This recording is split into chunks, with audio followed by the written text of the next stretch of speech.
नमस्कार, आप देख रहे हैं जन टीवी उत्तराखंड और मैं हूं आपके साथ भानु दीक्षित। सबसे पहले नजर हेडलाइंस पर। छठवें चरण के बाद बीजेपी जुटी सातवें चरण के प्रचार में। सीएम धामी की पंजाब में 3 सभाएं। पटियाला संसदीय क्षेत्र में बीजेपी के समर्थन में मांगेंगे वोट। चार धाम यात्रा में रील बनाने वालों पर लगाया प्रतिबंध। पुलिस और प्रशासन ने काटे 150 से अधिक चालान। गरिमा बनाने के लिए सरकार ने मंदिर सीमा में लगाई रोक। उत्तराखंड सरकार ने रोड सेफ्टी के लिए गठित की सड़क सुरक्षा परिषद। जारी किया 400 करोड़ रुपए का बजट। समय समय पर अधिकारी करेंगे मॉनिटरिंग।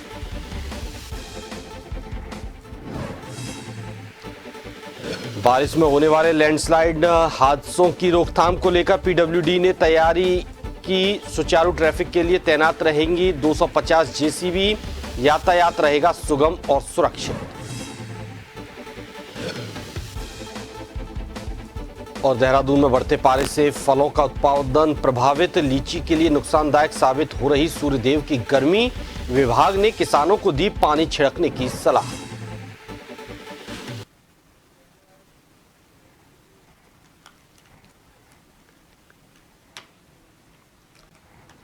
और खबरें विस्तार से। लोकसभा चुनाव को देखते हुए उत्तराखंड के मुख्यमंत्री पुष्कर सिंह धामी आज पंजाब के पटियाला में 3 सभाएं करेंगे। चुनाव के 7वें चरण में 1 जून को वोटिंग होनी है।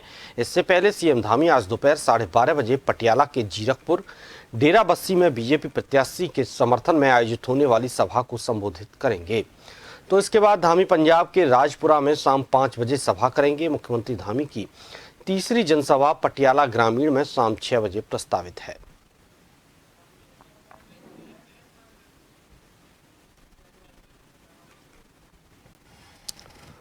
और अधिक जानकारी के लिए हमारे ब्यूरो चीफ एसएन पंत हमारे साथ जुड़े हुए हैं। एसएन पंत, मुख्यमंत्री पुष्कर सिंह धामी लगातार दौरों पर हैं। अब 7वें चरण के लिए वो तमाम रैलियां कर रहे हैं। पंजाब में अब इस वक्त वे दौरा कर रहे हैं। पंजाब में रैलियां होंगी, कहां रैलियां हैं, क्या उनका कार्यक्रम रहेगा? तो बताना चाहूंगा, उत्तराखंड के मुख्यमंत्री भारतीय जनता पार्टी के केंद्रीय आलाकमान के दिशा निर्देश पर लगातार तमाम राज्यों में जहां जहां चुनाव जिस चरण में हो रहे हैं, क्योंकि अब आखिरी चरण की बात करेंगे तो आखिरी चरण में जहां चुनाव है उसके मद्देनजर उत्तराखंड के मुख्यमंत्री उन तमाम राज्यों में जाकर के अपनी सरकार की उपलब्धियां और डबल इंजन की सरकार का क्या लाभ प्रदेश की जनता को मिलता है, इस बात को बताने का काम कर रहे हैं। अगर आज के दिन की बात की जाए तो उत्तराखंड के मुख्यमंत्री का पंजाब दौरा है। पंजाब में 3 लोकसभा सीटों पर भारतीय जनता पार्टी के उम्मीदवारों के पक्ष में जनसभा को संबोधित करेंगे, विचार गोष्ठी में शिरकत करेंगे और कहीं न कहीं उत्तराखंड में यूनिफॉर्म सिविल कोड को लेकर मौजूदा धामी सरकार ने कितने प्रयास किए थे, किस तरीके से देश में नजीर बनाने का काम किया था, उसको पंजाब में जाकर के बताने का काम करेंगे। इसके अलावा जब दूसरी जनसभा होगी पटियाला में जी, उस जनसभा में भी पुष्कर सिंह धामी बतौर मुख्यमंत्री उत्तराखंड में डबल इंजन का क्या लाभ मिल रहा है, यानी वहां की जनता को ये बताने का प्रयास करेंगे कि अगर आपके केंद्र में और राज्य में आपकी एक विचारधारा की सरकार होगी, हालांकि ये आम चुनाव चल रहा है लोकसभा का, तो ऐसे में केंद्र में सरकार बनाने का मौका जनता के पास है और ऐसे में मोदी सरकार एक बार फिर से रिपीट होती है तो उसका केंद्रीय पैकेज के तौर पर सीधा लाभ पंजाब को मिल सकता है। और आगामी जब पंजाब के विधानसभा चुनाव होंगे तो भारतीय जनता पार्टी उसमें भी अपना दमखम दिखाएगी। इस बात को लेकर जनता के बीच जा रहे हैं और इस बात को लेकर जनता के बीच में एक संदेश को कन्वे करने की कोशिश कर रहे हैं। तो यही कोशिश है कि उत्तराखंड के मुख्यमंत्री अपने बिजी शेड्यूल में, राजनीतिक शेड्यूल में एक तरफ उत्तराखंड की जो परिपाटी है उसके मद्देनजर इधर जाकर के भारत सरकार और राज्य सरकार के द्वारा किस तरीके की विकास की योजनाएं चलाई जा रही है और उसका लाभ किसानों को, युवाओं को, महिलाओं को, तमाम समूह को किस प्रकार से मिल रहा है, उसको जनता के बीच में पहुंचाने का काम करेंगे।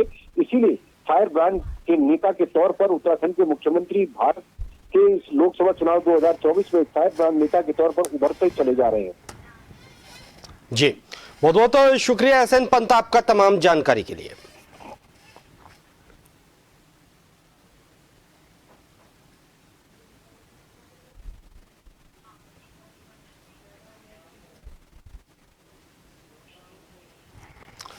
उत्तराखंड सरकार ने इस साल चारधाम यात्रा में धामों की गरिमा को ध्यान में रखते हुए मंदिर परिधि के 50 मीटर के दायरे में रील बनाने पर प्रतिबंध लगा दिया है।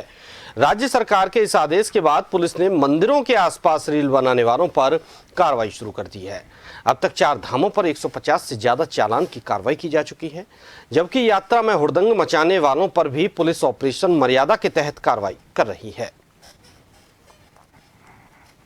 अभी केदारनाथ में कुल 100 जो है रील बनाने वालों के खिलाफ कार्रवाई की गई। 81 पुलिस एक्ट के तहत उनके मोबाइल जब्तीकरण करके फिर उसके बाद उसको डिलीट करने के बाद ही उनको हैंडओवर किया जा रहा है। तो चालान लगभग 100 का कर दिया गया। यही स्थिति चमोली में भी है। वहाँ भी 66 लोगों के विरुद्ध कार्रवाई की गई है और पोटपा एक्ट के तहत भी यहाँ केदारनाथ जी रूट पर कार्रवाई की गई, क्योंकि धूम्रपान या इस तरह से जो मिशन मर्यादा के तहत हुक्का इत्यादि का प्रयोग कर रहे हैं तो इनके खिलाफ भी कार्रवाई की गई है। और अधिक जानकारी के लिए हमारे साथ संवाददाता हिमांशु जुड़े हुए हैं।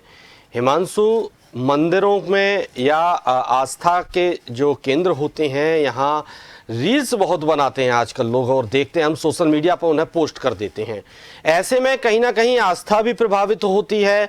वो जो रूल्स रेगुलेशंस होते हैं, जो नियम होते हैं, उनका भी ध्यान नहीं रखते हैं और कुछ इस तरह की हरकत कर जाते हैं जिससे हर किसी को शर्मसार होना पड़ता है। और ऐसे लोगों की संख्या भी बहुत बढ़ गई है आज के वक्त में, तो इनको लेकर अब कार्रवाई करना शायद जरूरी भी हो गया था और नियम भी बन चुका है। क्या नियम आया है और किस तरह की कार्रवाई हो रही है?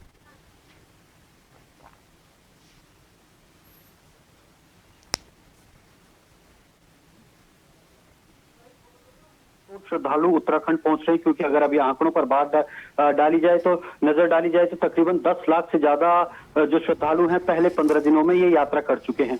लेकिन जो सबसे बड़ी चीज देखने को मिली थी कि यात्रा के दौरान जो मंदिर परिसर है, जो मंदिर प्रांगण है, उसके तकरीबन पहले 200 मीटर के एरिया पर बैन लगा दिया गया था रील बनाने पर। हालांकि इसे बाद में शासनादेश दोबारा जारी किया गया और फिर 50 मीटर का दायरा इसका रखा गया, क्योंकि आमतौर पर देखा गया कि जब केदारनाथ धाम के जिस दिन कपाट खुले थे उस दिन आस्था कम और लोगों के हाथों पर फोन ज्यादा दिख रहे थे। तो यानी कि जो है सरकार ने एक बड़ा आदेश जारी करते हुए ये कहा था कि मंदिरों के जो 50 मीटर के दायरे हैं उन पर मोबाइल पूर्ण रूप से प्रतिबंध रहेगा, क्योंकि आमतौर पर देखा गया है कि जब भी हम किसी मंदिर में जाते हैं तो वहां पर जो गर्भगृह होता है वहां पर फोन पूरी तरीके से प्रतिबंध रहता है। यानी कि बद्रीनाथ केदारनाथ जो मंदिर के बद्रीनाथ केदारनाथ मंदिर समिति है वहां पर जो गर्भगृह का प्रांगण है, यानी कि मंदिर के अंदर का जो क्षेत्र है उस क्षेत्र में मोबाइल पूरी तरीके से प्रतिबंधित रहता है। हालांकि जो मंदिर क्षेत्र का बाहरी परिसर होता है वहां पर लोग मोबाइल फोन का पूरी तरीके से इस्तेमाल करते हैं, जिसके बाद आमतौर पर देखा गया है कि जो गलत नेगेटिविटी है वो पूरे श्रद्धालुओं में जा रही है। देश में उत्तराखंड की जो नेगेटिविटी है वो पूरे देश में जा रही है।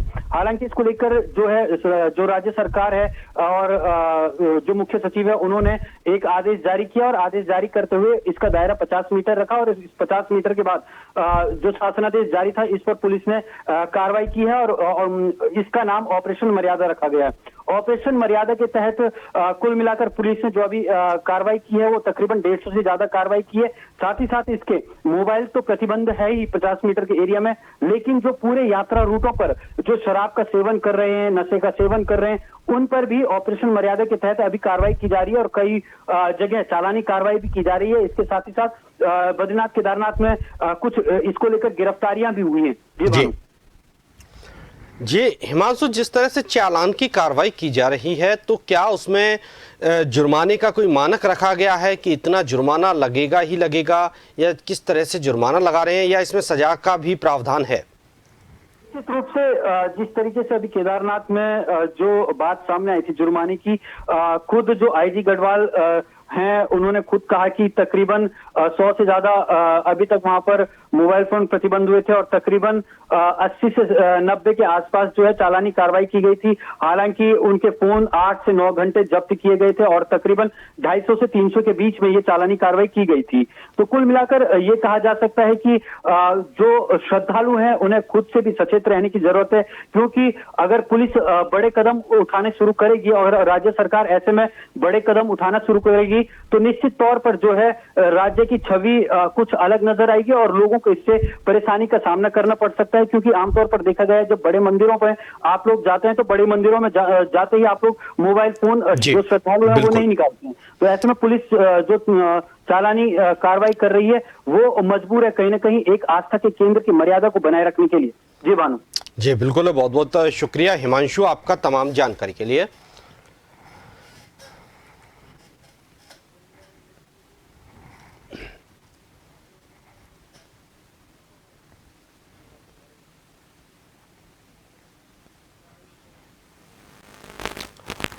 उत्तराखंड में चारधाम यात्रा 10 मई से शुरू हो गई और इस समय यात्रा अपने चरम पर है। चारधाम यात्रा के लिए बहुत भारी संख्या में बाहर से तीर्थयात्री आ रहे हैं।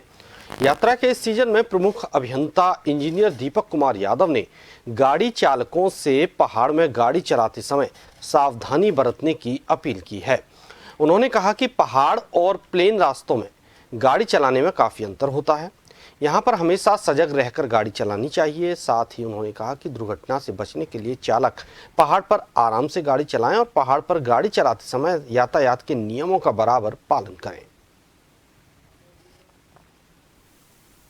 पहाड़ पे और प्लेन की ड्राइविंग में एक बेसिक अंतर है। थोड़ा सा प्लेन में तो सीधी सड़क है, आप थोड़ा सा आपकी अगर हल्का फुल्का आपने जो है कोई लापरवाही कर दी तो वहाँ भी कोई दिक्कत नहीं हो सकती।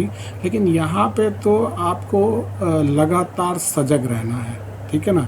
आपका ड्राइवर पूरी तरह से कॉन्शियस अवेयर होना चाहिए, उसको पिछले दिन पूरा रेस्ट मिला होना चाहिए और हर समय उसको बिल्कुल सजग रहना है। या स्पीड भी जो लिमिट्स हमने डिस्प्ले करते हैं, सीमाएं हमने जो है गति सीमा प्रेस्क्राइब करी, उसको उसी के अनुसार चलें।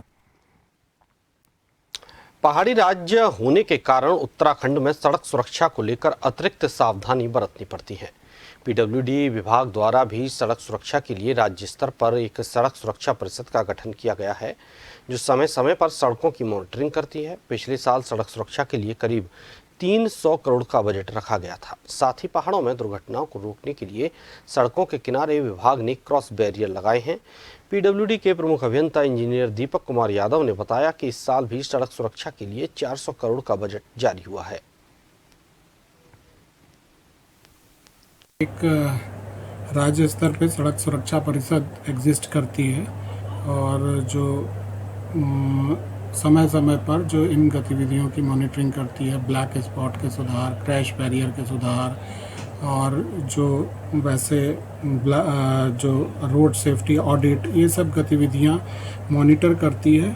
और उसमें विभाग द्वारा भी जो है पिछले साल एक सड़क सुरक्षा के लिए एक अतिरिक्त बजट आइटम क्रिएट किया गया था।